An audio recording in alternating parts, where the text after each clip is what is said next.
오늘 걸어간 주일 우리 주의 말씀을 함께 묵상할 내용은 다윗의 시편 37편의 고백을 통해서 날 향한 각별한 그분의 사랑과 은혜에 대한 말씀을 함께 나누겠습니다. 각별하다 이런 말에 주목을 하시고 그 내용이 어떠한 것인지 오늘 말씀을 통하여 함께 묵상하기를 바라겠습니다. 말씀을 증언합니다.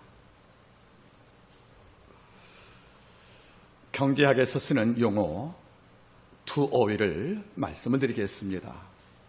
먼저는 내가 살려면 다윗의 바다를 지나라는 말이 있습니다. 다윗의 바다를 지나거라. 두 번째는 죽음의 계곡을 통과하라 이런 말이 있습니다. 자, 무슨 말입니까? 이 다윗의 바다 또는 죽음의 계곡을 통과할 때 내가 산다는 말을 우리는 경제학에서 들을 수가 있다고 생각을 합니다. 이 말의 기원은 하버드대 경제학 교수였던 바로 루이스 브리스킨이라는 사람이 한 말인데 이런 말일 거예요. 어떤 자가 기업을 창업을 했어요. 벤처 기업을 만들었습니다. 이런데 벤처 기업은 기술로서 승부를 거는 것이 아니겠습니까? 이런데 벤처 기업이 기술을 발표하고 나서 드디어 3년 내에 위기가 온다는 것이에요. 다시 말하면 100개의 기술을 발표하고 개발하여 역사하고 나면 이 가운데 여러분들 첫 번째 약 1개 정도만 죽음의 계곡을 통과하는 것이고 0.6개가 다윗의 바다를 지난다는 것이에요. 물론 실패란 말이죠. 이게 무슨 말인가 잘 듣기 바랍니다. 자, 보통 기업들은 3년쯤 지나야 수익이 올라갑니다.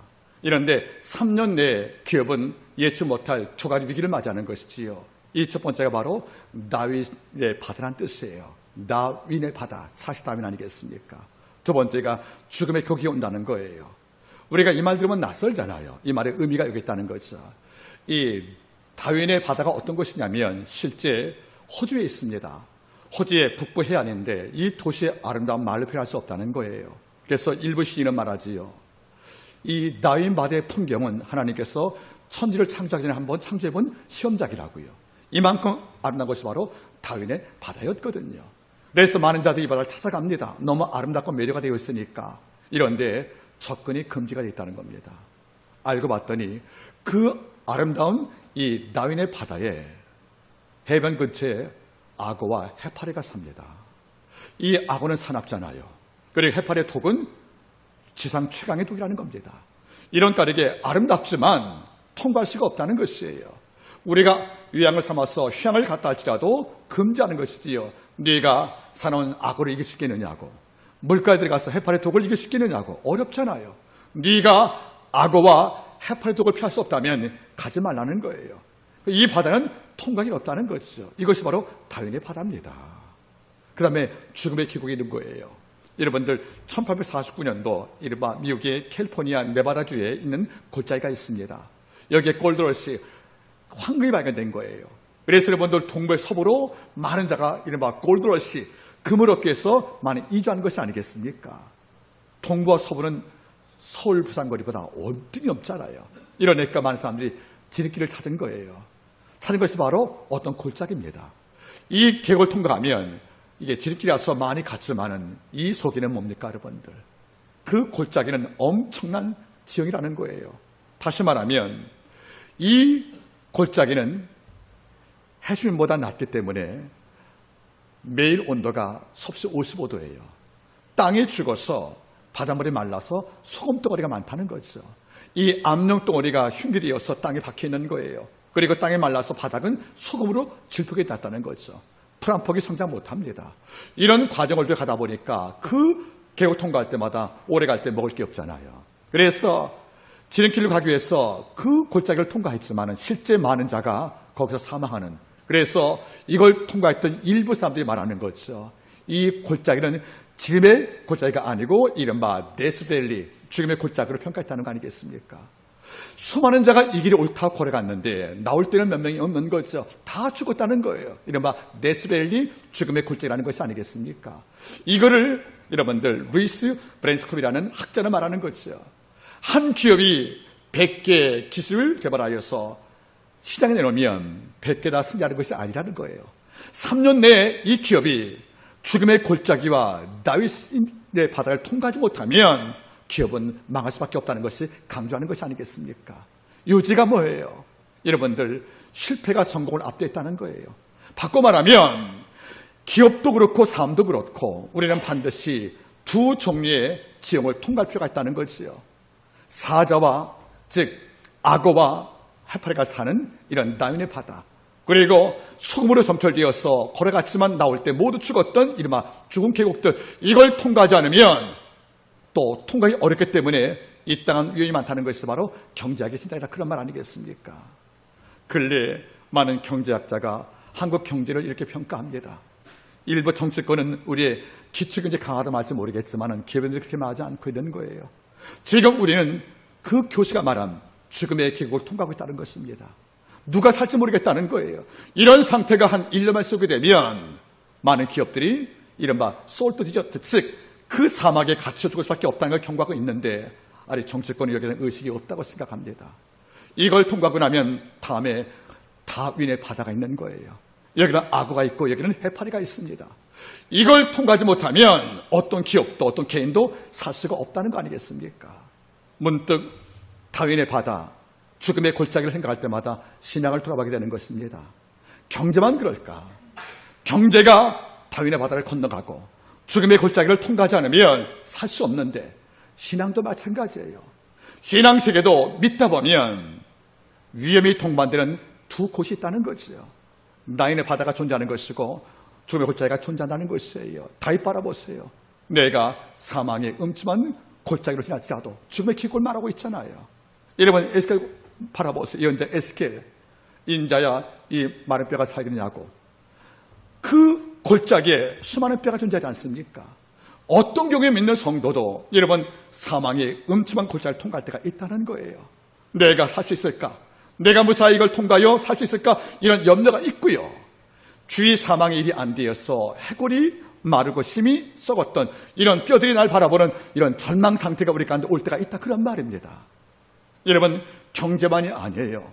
신앙도 다윈의 바다를, 그리고 죽음의 골짜기를 통과하지 않으면 살 수 없다는 것이 아니겠습니까? 지난주에 제가 언급을 했지요. 신앙의 팔할은 절망과 싸우는 거예요. 신앙의 팔할은 절망과의 싸움에서 결정이 나는 것입니다.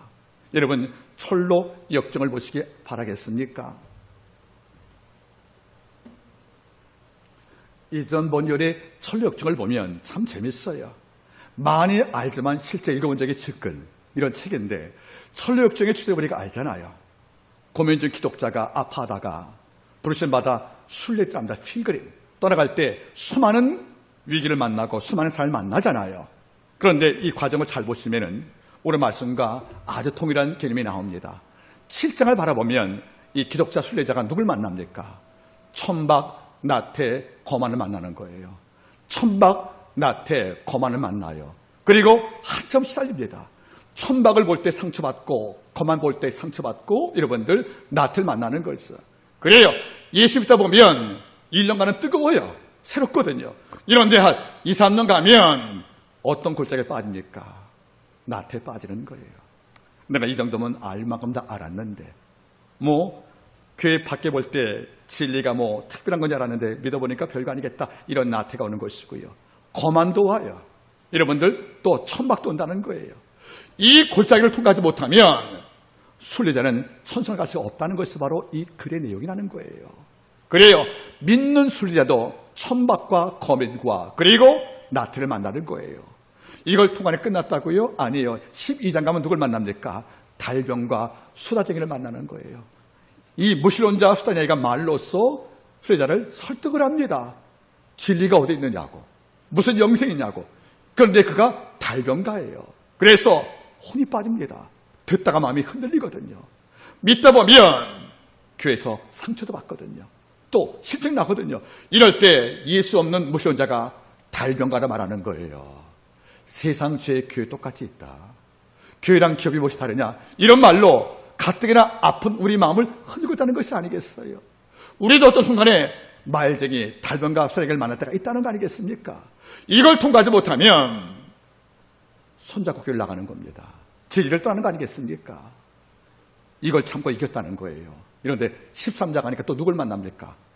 굳세 믿음을 만나서 친구를, 너무 좋은 친구를 만나고 굳세 믿음을 만나서 걸어가다가 간 마을이 허영의 마을이에요. 허영의 마을에 가니까 허영의 시장이 있다는 거 아니겠습니까? 거기서 이 땅의 모든 걸 다 판대요. 교만도 팔고 쾌락도 팔고 유의도 팔고 마약도 팔고 간음도 팔고 여러분들 살인도 팔아요. 그러니까 기독자는 살 게 없는 거예요. 그래서 물어보죠. 쭉 보니까 허영시장에 있는 상인이 물어봐요. 여기 다 있다고. 뭐 살 거냐 물어보니까 굳세 믿음과 그 순례자가 말해요. 나 진리 사고 싶다고. 이러니까 화를 내는 거예요. 우리 시장에는 다 있고 이것만 없다는 거죠. 여러분, 세상은 다 팔아요. 우리가 돈만 있으면 다 사요, 여러분들. 죄까지. 이런데 시장은 뭘 줄 수 없다고요? 진리는 줄 수 없다는 거예요. 그 시장은 진리를 팔지 않는 거예요. 이러니까 돌아갈 수밖에 없지 않습니까? 이걸 못마땅해서 그들이 고발합니다. 그래서 법정에 열어요. 재판관이 뭐죠? 맹랑이라는 사람이 재판장이에요. 그리고 재판관이 누군지 아십니까? 맹랑, 통료, 기만, 이게 재판관들이에요. 얘들 모여서 결국 사형을 선고합니다. 굳세 믿음이 거기서 사형을 당합니다. 그리고 기독자는 뭡니까? 사형이 면제받아서 여러분들 풀려납니다. 거기서 누가 죽었습니까? 굳세 믿음이 죽었다는 거예요. 굳세 믿음이 허영을 당합니다. 어디에서? 허영의 시장에서. 그러면 전 본인은 이걸 뭘 말씀하는 거예요? 단순히 여러분들 우합니까? 상징 동합니까? 그게 아닌 거예요.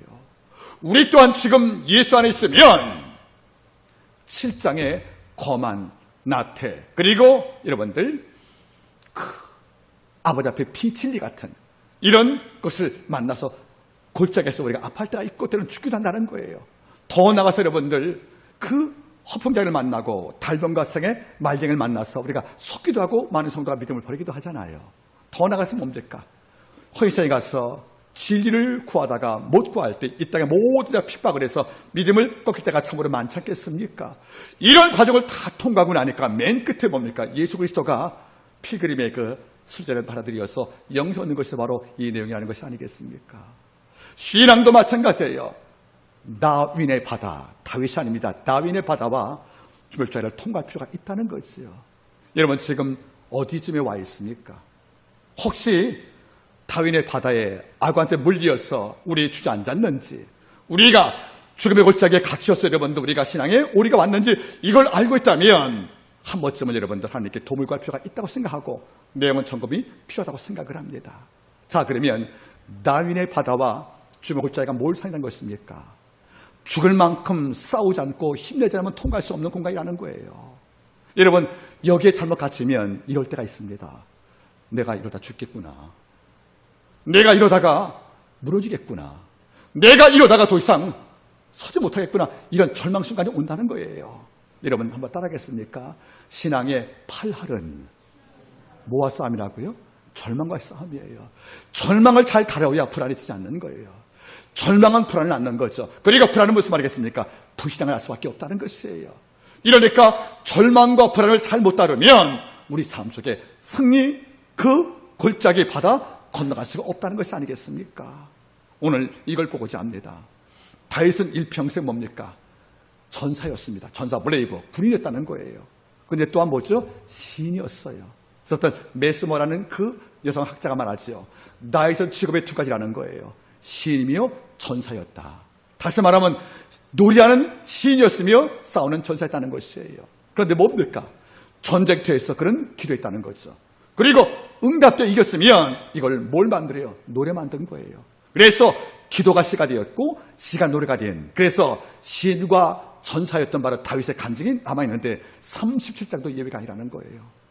다윗은 인생의 반 이상을 어디서 보냈습니까? 전쟁터에서 보낸 거예요. 여러분 전쟁터가 어떤 곳이에요? 삶과 죽음이 한 곳에 머무는 공간이에요. 아침에 샀다요 저녁에 생존 장담 못하는 곳이에요. 우리가 출정한 다음에 돌아가지 못하는 것이 바로 전쟁터거든요. 그러니까 다윗이 말하는 거지 않습니까? 여호와여 사망과 생명이 한 걸음에 있다고요. 그게 다윗의 마음이라는 거예요. 그러면 전쟁터에서 목숨 부자로 갑옷을 입고 투구 섰다 할지라도 어디서 내 목숨이 하는 칼이 올지 예측 못하잖아요. 이러니까 생존과 사망이 함께 교류하는 이런 공간에서 반평생을 산 것이 다윗이란 말이에요. 다윗은 일평생 뭡니까? 아침에 전쟁을 나갈 때 내가 돌아올 수 있을까? 이 다윈의 바다를 건너가시고 돌아올 수 있을까? 또 잠을 잘 때 내일 또 전쟁에서 내가 이 죽은 골짜기를 통과하여 돌아올 수 있을까? 이런 갈등이 살 수밖에 없다는 거예요. 여러분, 제가 말씀을 드렸잖아요.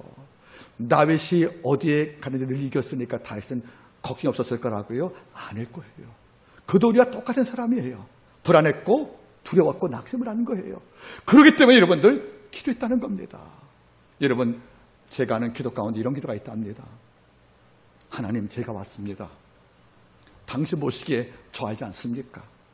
한 줌밖에 안 되는 먼지입니다. 작은 고통 앞에 쓰러지는 약한 병자입니다. 내가 약하기 때문에, 그리고 내가 없기 때문에, 그리고 내가 무지하기 때문에 당신께 의지할 수밖에 없습니다. 제가 당신께 기도한 이유는 자랑하려고 하는 것이 아니라 못났고 약하니까 당신이 때를 따라 눈을 주셔야 살기 때문에 당신께 기도한다는 말밖에 나올 수 없다는 거예요. 다윗의 시편이 왜 이렇게 많아요? 잘나서가 아닌 거예요. 그만큼 무서웠다는 거예요. 그래서 그만큼 기도했다는 겁니다. 그리고 그 흔적이 남아서 문자가 되었고 이게 노래가 되었고 이것이 오늘날 우리의 말씀으로 남은 것이 아니겠습니까? 여러분, 스스로 강하다면 혼자 기도 안 쳐나요. 스스로 내가 센 놈이야, 이런 백성은 기도 안 하는 거예요. 나는 약하고 나는 무지하구나, 이런 종이 홀로 아모스 말씀대로 하나님이요 야곱의 미약하오니 어쩔로 서리까, 내가 혼자 못 서니까 하나님께 붙잡아 기도하는 것이 아니겠다는 거예요. 여러분들, 스스로 나 세다 이런 종은 기도 안 하는 거죠. 오만해서. 다윗의 기도가 왜 이렇게 많아요? 약함을 한 거예요. 아버지, 제가 오늘은 이겼습니다. 내일 또 닥칠 다윈의 바다를 내 건너갈 수 있겠습니까? 자신 없다는 거예요. 내가 모레 맞이할 죽음의 골짜기 개굴 네스베지를 내가 통과할 수 있겠습니까? 자신이 없는 거예요. 이러니까 아버지요, 함께 주십시오 기도하는 것이 바로 오늘 노래 아니겠냐, 그런 말이에요. 여러분 따르겠습니까? 약하니까 기도한 거야. 그게 맞는 말이에요. 이건 한균희 목사님 말씀이세요. 그분이 90 먹어 여러분들 은퇴하고 나서 별장 계실 경우에 자기만 서재 제자 찾아왔대. 박준희 목사님께서 지금도 기도하십니까? 목회 은퇴했는데. 은퇴했잖아요. 여러분, 목회자가 은퇴하면 제일 좋은 게 뭔지 아세요? 어떻게 알아요? 잠 푹 자고, 또 한 가지 뭐죠? 설교 준비 안 하니까 너무 좋은 거예요. 근데 또 하나가 있습니다. 목회할 때보다 기도 양이 조금은 적어지잖아요. 그렇죠? 성도가 이제 그건 아닌 것만 같아. 근데 똑같이 기도하는 거 한교주 목사님께서, 박준희 목사님께서 뵈니까 똑같이 읽고 똑같이, 그러니까 루틴이 똑같은 거예요. 목회할 때 하고 물어봤대요. 또 기도하십니까? 그러니까 그 말씀했다는 거예요. 여보게 약한 것이니까 기도하는 거지. 이 말로 그분이 큰 감동을 받았답니다. 이런 다시 한번 따라하세요. 내가 약하니까 기도할 수밖에 없어요. 맞는 말이에요. 오늘도 다윗이 기도한 거예요. 여러분, 다윗 바라보세요. 1절 보세요. 어떤 말 나오는가? 행악자를 인하여 나는 말 나오지요. 두 번째가 뭐죠? 불의를 행한 자를 인하여. 그럼 무슨 말입니까? 다윗은 행악자가 옆에 있는 거예요. 그리고 나에게 뭘 행한다고요? 불의. 내 목숨을 누리려고 온갖 비하는 방법으로 날 취하는 이런 적이 많다는 것이에요. 이게 둘러싸여 있습니다. 행악자가 많다는 말이 뭡니까? 내 눈에 나와 다른 악을 기뻐하는 머리가 많다는 것이고, 불행한 자의 말이 뭐죠? 내 목숨을 빼앗기 위해서 온갖 방법을 동원시키는 이런 비란 자가 많다는 것이에요. 이런 자에게 지금 갇혀 있다는 거예요. 뭡니까? 그게 뭐죠? 죽음의 골짜기에 갇혀 있는 거란 말이에요.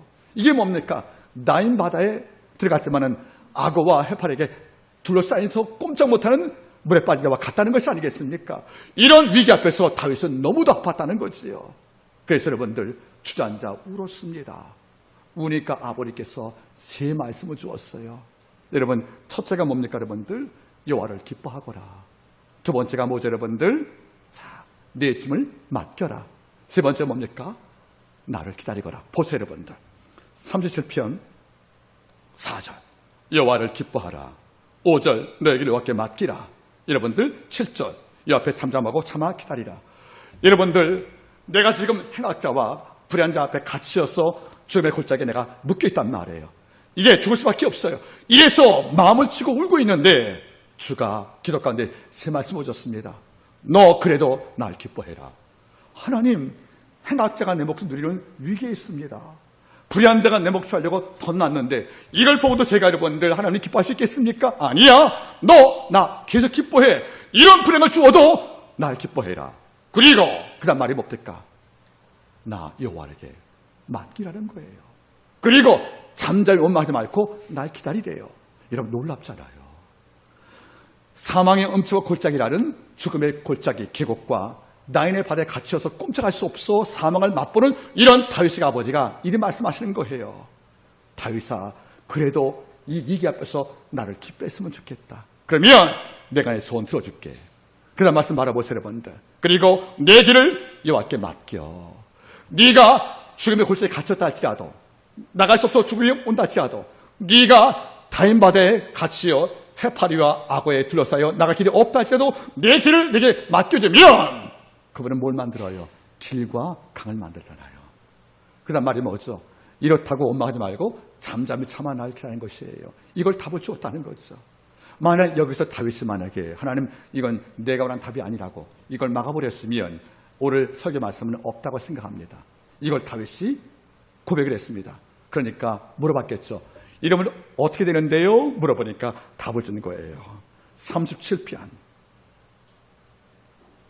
10절 잠시 후에 악인이 없어지리니 내가 그것을 자세히 살필지라도 없어질 것이다. 아멘.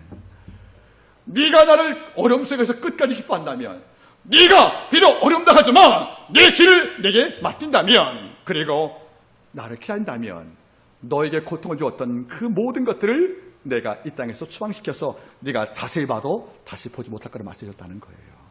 여러분, 어떤 불안이 내 목을 조이고 있어요? 여러분들, 에드와 파시라는 시인이 말했어요. 불안은 내 목을 조르는 교살이라고. 불안은 내 목을 조르는 교살이래요. 여러분, 교살은 바로 죽는 게 아니에요. 숨 막혀 참다 죽는 거였어. 불안은 한 번에 날 죽이는 일격의 살인이 아니에요. 나를 점점 말려 죽이는 것이거든요. 여러분, 바다에 갇혔어요. 다윈의 바다에. 죽은 곳에 갇혀서 여러분들 이제 옆에가 죽어나가잖아요. 다음에 내 순서 아니겠습니까? 누군가 죽어나갈 때 다음에 내 순서거든요. 이걸 아는가 더 두렵단 말이죠. 그래서 불안은 뭐예요, 여러분들? 내 목을 서서히 지르는 교사라는 것이 아니겠냐는 거예요. 이럴 때 주가 말씀하는 거죠. 그래도 나를 기뻐하고 내 길을 맡기고 네가 날 참아 인내하고 날 소망을 하면 악인은 사라진다. 네가 자세히 봐도 네 곁에 없다는 거죠. 아버지가 해방하겠다는 거예요. 이걸로 다윗은 전쟁에서 힘을 얻은 거예요. 이런 다윗에게 오늘 말씀을 남겨주었습니다. 자, 보겠습니까? 37편 23절 여호와께서 사람의 걸음을 정하시고 그 길을 기뻐하시나니 저는 넘어지나 아주 엎드리지 아니함은 그 길을 여호와께서 그 손으로 붙드시미로다. 아멘. 여러분 잘 보세요. 여호와께서 사람의 걸음을 정하셨대요. 인생 길을 정하셨대요. 근데 어려울 때가 있어요. 이런 이걸 아버지가 기뻐하신대요. 즉 우리의 모든 길은 아버지가 정하시는 거예요. 비록 지금 내 나이 때 어려움도 하고 있지만 이 길조차 아버지가 내 길을 정했다는 것이죠. 그리고 이 길을 기뻐하신대요. 우리는 말할 거예요. 야, 내 인생 20대는 빛나는 황금 있고 장미였어. 내 40대 지금 너무 초라해. 이러지 말라는 거예요. 그 길도 하나님이 정하시고 기뻐하시다는 거예요. 우리가 모르지만 우리 인생 전체 여정 가운데서 아버지가 곳곳에 아버지가 어려움을 남겨두십니다. 우리는 이를 모르겠어요. 그런데 성경 말씀하는 거예요. 다윗아, 내가 알려줄 게 있다. 뭡니까? 사람의 인생의 모든 걸음을 아버지가 다 정하셨다. 그리고 그 길을 기뻐하시다는 거예요. 그러니까 우리는 불만이 있어요. 왜 저 이렇게 어렵게 삽니까? 일평생 빚 때문에 힘들어하고 일평생 아파서 고통스럽고 일평생 홀로 있어 외롭단 말이에요. 이런 불행이 왔는데 제가 어떻게 주님 당신을 기뻐할 수 있겠습니까? 길 막을 수 있겠습니까? 어떻게 참아 기다리겠습니까? 이럴 때 주가 말씀하는 거죠. 얘야, 그 길도 내가 정하고 기뻐한 일이다. 네가 이해 못한다요. 틀린 게 아니라는 거예요. 그럼 하는 말이 뭐죠? 제가 지금 넘어지고 있는데요. 상처받는데요. 그 말씀하는 거죠. 네가 넘어지고 엎드러지나 그가 아주 엎어지는 것은 여호와께서 그 손을 잡아주었다가 말씀하는 거예요. 전 이 말씀 같이 읽어보시기 바라겠습니까? 37편 24절 시작. 저는 넘어지나 아주 엎드리지 아니함은 여호와께서 손으로 붙드심이로다. 아멘. 전 이 말씀이 심장에 꽉 박힙니다. 네가 넘어질 수 있다는 거예요. 다인바다에 갇혀서 여러분들 절망할 수 있다는 거예요. 죽은 계획에 갇혀서 여러분들 꼼짝 못하여 하늘 바라보고 원망할 수 있다는 거예요. 그러나 저가 넘어지나 네가 엎어지지 않았다는 거 뭐죠? 죽었지 않았다는 거죠. 그 이유는 너도 모르게 사이에 내가 너를 손으로 잡고 있다 그런 말이에요. 영어로 grasp, 붙잡되 꽉 잡았다는 거예요. 여러분 잊지 말길 바라겠습니까? 우리 아버지가 내 전체의 삶 모든 것을 붙잡을 만큼의 능력은 갖고 있다는 거예요. 내 삶에 100가지 일이 있고 1000가지 일이 내 삶에 산재에 있어도 이 모든 걸 전체 컨트롤하시는 능력이 하나님께 있다는 거예요. 그의 지혜는 끝이 없으니까. 여러분 잊지 마세요.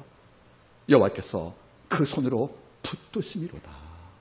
아버지가 이 땅을 지었던 폭풍을 지배하고 바람을 지배하고 사자와 뱀을 붙잡았던 이런 창조의 손으로 넘어진 나를 붙잡으셔서 아주 죽자게 많은 복들을 아버지가 역사하는 것이 아니겠습니까? 그러니까 다시 안 거예요.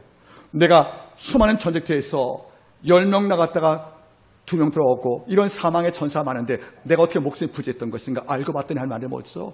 때론 네가 넘어지지만 내가 엎드리지 않았다. 이런 내가 너를 붙들었다는 말씀을 남겨주었잖아요. 여러분 오늘의 무사함이 누구의 기도와 하나님의 자비에 있다는 거예요.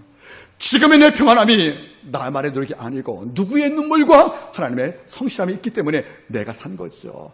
그의 손이 나를 붙드심이로다. 여러분 중요한 문제예요. 아까 우리 세 번째 미남인 창훈이가 세 번째 미남, 첫 번째가 우리 안 지사님이 최고 미남이시고 이게 무슨 소리죠, 여러분들? 그래요. 그래서 형한테 달았어요. 참 고맙더라고요. 제가 키가 조금 모자라요. 근데 올라갈 때 헌금함밖에 놓을 수가 없어요. 사다리가 없으니까. 그때 문조사하고 저하고 뒤에서 벨트를 딱 잡아줬거든요. 그래야 여러분들 우리가 뒤꿈치를 들면 이 손해가 움직여서 균형을 잃어버리는 거예요. 뒤꿈치를 들면. 그러니까 뒤꿈치가 땅에 하는 손해가 흔들림이 없어요. 이걸 들으면 우리가 어지럽거든요. 그다음 뒤에서 벨트를 꽉 잡아줄 필요가 있다는 거죠. 이걸 잡으니까 두 개를 깨끗이 아주 손쉽게 갈더라고요. 너무도 깔끔했습니다. 이거예요. 그의 손으로 너를 붙드심이로다. 여러분들 우리 알잖아요. 태양계의 수십 개의 별, 그리고 태양계를 넘어선 이 우주의 수억 개의 별들, 그리고 멀티리버설, 다시 말하면 이런 우주의 개념이 우주 밖으로 수억 개 수 있다는 거 아니겠습니까? 이런 전체 수억 개의 별을 아버지가 다 잡고 있지 않습니까? 전체 운행을, 그리고 별의 통치를, 우리 눈에 안 보이는 우주 밖의 우주에 있는 모든 별들 하나님이 다 붙잡고 있다는 거 아니겠습니까? 이런 창조 손길로 맹세 붙잡는 거 하나님께 일반이라는 거 아니겠습니까? 잊지 마세요. 우리 인생은 아버지가 붙들고 있다는 거예요. 이걸 믿지 못하면 여러분들 우리는 불안해서 못 삽니다. 내 목을 서서히 졸라 교사시키는 이런 때문에 잠도 못 자고 우리가 헛날할 수밖에 없는 것이 아니겠습니까? 저도 지금은 안 그랬어요. 젊을 때는 정말 잠을 못 이뤘습니다. 정말 밤을 하얗게 한다는 말이 뭔지 알아요, 여러분. 정말 하얗게 셉니다. 그냥 눈은 감았는데 의식이 아주 멀쩡한 거예요. 그리고 잠을 깨면 머리가 너무도 아파서 제 20대에는 너무도 힘들었답니다. 물론 지금은 이런 병이 없습니다. 여러분 어찌 아십니까? 불안만큼 무서운 질병이 없다는 것이에요. 그 불안이 왜 옵니까, 여러분들? 두려워서 오는 겁니다. 그 두려움이 왜 오는 것입니까? 보호자가 있다는 생각이 없으니까 혼자니까 두려움이 올 수밖에 없다는 거예요. 주가 말씀했습니다. 너 불안하지 마라. 내 가는 길 내가 정했다. 내 가는 길 내가 정했다. 실패까지라도. 그리고 이 걸음을 내가 기뻐한다. 그래서 설치한 네가 넘어져도 너는 죽지 않는다. 왜? 내 손이 너를 붙들기 때문에. 이 말이 마음속에 담아지기를 바랍니다. 이런 다음에 다시 개인의 간증을 들려줘요. 그게 맞습니까? 리얼리? 하고 물어봐. 정말 아버지가 나 붙들고 있어? 물어보니까 다윗이 개인의 간증을 말해요. 얘들아 잘 듣거라. 내가 어릴 때부터 늙기까지 의인이 버림을 당하거나 그의 자손이 거식함을 내가 본 일이 없다. 왜? 그는 종에서 베풀고 꾸어지니 그의 자손이 복을 받더라 말씀한 거예요. 다윗은 뭘 봤습니까? 내가 일평생 두 가지를 못 봤다는 거예요. 이때의 나이가 다윗 나이가 50대 중반이었습니다. 내가 50년을 살아봤지만 못 본 게 두 가지래요. 첫째가 뭐죠? 의인이 버림을 당한 거. 두 번째, 그 자손이 거지가 돼서 남에게 빌어먹는 걸 못 봤다는 거예요. 여러분 이것이 뭐죠? 아버지께서 우리 안에 나를 붙드는 결과로 이는 결코 버림받지 않더라. 그리고 그의 자손까지 거지가 되어서 남에게 빌어먹지 않더라. 왜? 저가 종일 은혜를 베풀고 꾸어주니 뭡니까 여러분들? 그의 자손이 복을 받는도다 말씀했다는 거예요. 여러분, 의인이 버림받지 않는 것이 하나님의 자존심인 거예요. 여러분, 우리가 새벽에 때 배웠죠? 다 따겠습니까? 땅에 있는 성도는 존귀한 자니 나의 모든 즐거움이 저에게 있도다. 우리가 존귀한 자래요. 우리가 땅에 있는 성도인데 존귀한 자래요. 그래서 아버지가 날 볼 때마다 즐거움이 내게 있대요. 이런 종을 아버지가 뭡니까? 버리게 되겠습니까? 악한 자가 만질 수 없다는 거죠. 바울은 디모데 후서에서 말씀해 주었어요. 내가 사자의 입에서 보호를 받았노니라. 내가 사자의 입에서 지킴받던 말 고백하잖아요, 여러분들. 여러분, 나도 모르게 아버지는 내 곁에 계신 거예요. 내가 인지하지 못하고 내가 느끼지 못하지만 사람은 세 감이 있어요. 꽃감 말고요. 음식을 느끼는 미감이 있고요. 그렇죠? 감정을 느끼는 촉감이 있고요. 세 번째가 색을 나는 색감이 있는 거예요. 이런 미감 좋은 자는 음식 먹을 때 참 즐기고 먹더라고요. 순대를 먹어도 여러분들 마치 고기 먹듯이 즐기고 품 있게 먹어요. 순대 먹으면서 여러분들 입을 딱 닦고 먹고 여러분들 미감이 좋은 자가 있어요. 우리 송기사님 미감이 좋죠. 예, 고마워. 오늘 칼로 받쳤어요, 여러분들. 촉감 좋은 자는 아픔, 통증, 촉감을 금방 이해해서 반응이 빨라요. 누군 아버지가 징계해도 모르고 지나간다. 아버지가 뺨을 줘도 그냥 긁고만 지나가는 거예요. 하나님이 깨우는 건데 이게 촉감이 없는 거죠. 세 번째 뭐죠? 색감이 좋은 거죠. 색감 좋은 분은 뭘 주고 옷 사도 옷을 예쁘게 사요. 같은 남대문 시장 거리에서 만 원 주고 사도 백화점 물건처럼 산단 말이에요. 그렇죠, 여러분들? 색감, 미감, 촉감인데 잘 보세요. 우리 하나님께서 우리에게 뭘 주었냐면 의인이 버림을 당하는 것은 아버지의 자존심에 안 맞아요. 그리고 그의 자손이 일평생 걸식을 부리보단 말이에요. 걸식이 뭡니까? 얻어 먹는 거예요. 거지 역할을. 아버지가 왜 그래요? 당신을 버리지 않으려는 아버지가 나 버리는 게 없다는 거 아니겠습니까? 여러분, 성경 바라보세요. 의인도 버림받지 않고 그의 자손, 그의 아들과 딸도 빌어먹지 않아요. 그러니까 이대가 복을 받는 거잖아요, 여러분들. 어떨 때? 아버지가 보호할 때입니다. 그렇죠? 우리 구약을 바라보겠습니까? 우리 사무엘 6장에서 다윗이 법궤를 찾아오지요. 그럴 때 법궤를 매야 돼요? 실어와야 되는 거 원래는요. 어깨에 매는 거죠. 근데 어떻게 했습니까? 세수에 실어오다가 베레스 사거리로 우사가 죽고 결국 법궤를 못 가까우고 누구한테 맡겼습니까? 오벳에돔에 맡겼다는 거예요. 여러분, 법궤를 붙잡다가 사람이 죽었어요. 우사가. 그렇죠? 그러면 법궤가 아무리 귀해도 가드 사람이니까 오벳에돔은 골리앗과 같은 민족인 블레셋 민족인 거예요. 그러면 법궤에서 몰라요. 그런데 이 법궤가 뭡니까? 만지가 사람을 죽였대요.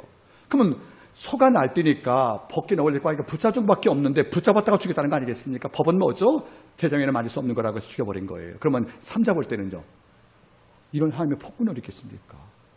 아니, 법궤를 부시는 것도 아니고 넘어질까 봐 붙잡은 건데 죽습니까? 아무리 법이 외인들이 만지면 죽겠다 할지라도 법궤가 깨는 것보다 낫잖아요. 이런데 죽었단 말이죠. 그러면 누가 법궤를 맡겠습니까? 이 무서운 재앙덩어리를. 다윗도 포기하고 돌아갔잖아요. 누가 맡은 거죠? 오벳에돔이. 그는 가드 사람이에요. 이방인이었어요. 그러면 내 눈앞에서 법궤 마인다가 우사가 죽었어요. 그 재앙덩어리를 내 집에 맡겼어요. 다윗이요. 여러분, 맡을 수 있겠습니까? 우리말로 쉽게 말할게요, 여러분들. 시한폭탄 집에 놓고 살 수 있겠냐는 거예요. 시한폭탄을. 이게 누가 만지면 죽는 건데 모두가 꼬리하고 다윗도 그냥 포기가 같지 않습니까? 이거를 누가 맡아요? 오벳에돔이 위험을 감수했다는 거죠. 몇 달 동안에? 석 달 동안. 이런 성경 말하는 거예요. 오벳에돔 집에 법궤가 석 달이 지남에 여호와께서 그 집에 복을 내리시더라. 그 복에 대해 궁금하죠? 그게 역대상 26장 8절 말씀에 나옵니다. 오벳에돔의 자녀가 모두 62명이래요. 그런데 성경 말하죠? 그의 자녀가 모두 능력이 있어 직무를 잘 행하니. 여러분, 예수님 모두가 여러분들 전부 똑똑했다는 거예요. 예수님 모두가 뭡니까? 국가의 충직을 맡은 만큼 탁월했다는 거예요.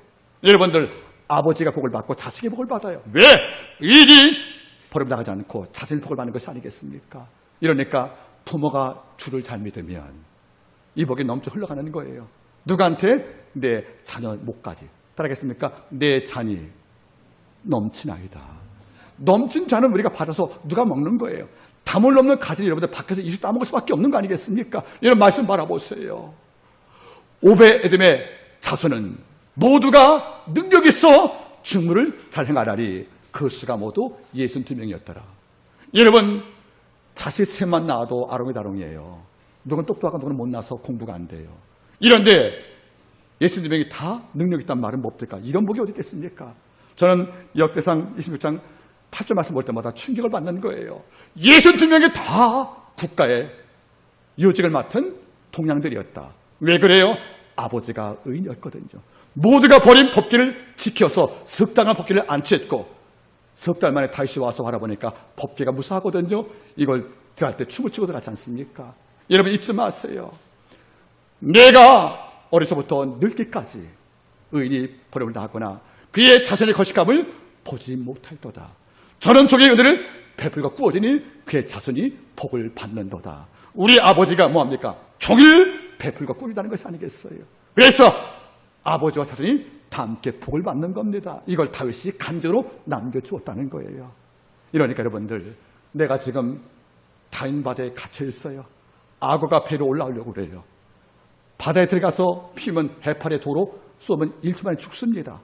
이런 무서운 곳에 갇혀있다 할지라도, 또 여러분들 소금 사막인 네스벨리에 갇혀서 내가 꼼짝을 못한다 할지라도 우리가 왜 아버지 앞에 원망하지 않고 잠잠히 기다리라면 하나님은 마지막까지 소망을 둘 때 주께서 하는 말이 뭐지요? 내가 너를 손으로 붙잡아주마. 이 결과 의인이 버림당한 일이 없다는 거예요. 그의 자식까지 복을 받고 있다는 것이 아니겠습니까? 저가 종일 베풀고 꾸어지니 그의 자손이 복을 받는도다. 여러분 어때요 여러분들? 이런 까닭에 다윗도 알렸던 여러분들 바르실레가 그의 아들까지 뭡니까? 더불어 복을 받지 않겠습니까? 오늘 말씀을 한번 정리하기를 원합니다. 여러분들 나윈의 바다, 죽음의 계곡, 네스벨리에 우리도 갇힐 때가 있다는 거예요. 그래서 아침에 잠을 깨면 눈때가 싫은 거예요. 잠을 자면 그런 말도 해요. 안 떴으면 좋겠다고. 너무나 절망과 불안이 무서우니까. 그래서 내 몸을 주로는 교살의 무기가 바로 불안이거든요. 이것이 바로 영 안에서는 뭡니까? 마치 철로역정에서 기독자가 만난 허영의 시장과 같을 것이고요. 그리고 나태에 만난 장수하든가, 여러분 우리가 알다시피 그 달변가를 만나서 얼음당하는 이런 골짜기가 많이 있다는 거예요. 여러분 진짜 용기가 뭐라고요? 남들보다 5분 더 버티는 거예요. 남들보다 몇 분 더? 5분 더 버티는 거예요. 5분 더 찬양하고 5분 더 기다리는 거예요. 남들 다 원망할 때 5분 더 하나님을 찬양하는 거예요. 남들 바다에 기옥에 빠져서 나 죽어 외칠 때 해도 우리는 5분 더 하나님을 바라보고 기도하는 거예요. 그럴 때 하나님께서 말이 뭐죠? 내가 손으로 너를 붙들어 주마. 악어와 사자 입에서 건져주마. 그래서 내가 의인 버리지 않는다. 그래서 사전 더불어 보다 말씀을 약속 주었다는 거예요. 오늘 말씀을 제가 맺기를 원합니다. 그분의 은혜는 각별합니다. 이렇게 마침역으로 꼼꼼하게 전 우주를 지배했던 그 손길로 지금도 내 개인 삶 모든 부분을 아버지가 다 관리하고 있다는 것이에요. 아버지의 품 아래서 벗어날 계획이 없다는 겁니다. 우리는 지금도 내 인생은 주의 계획대로 착착 진행 중이라는 것입니다. 마지막을 합력해 선을 이룰 것입니다. 이러니까 순간 도둑에서 우리가 낙심하지 말기 바랍니다. 설사 이것이 다윈의 바다일지라도 죽음의 골짜기 할지라도 우리는 갇힌다고 울지 않기를 바라는 것입니다. 오늘 이 아침에 주신 모든 말씀이 한 주간 동안에 그 가버나움의 역사에서 이 복을 받기를 주의 이름으로 축복합니다. 기도하겠습니다.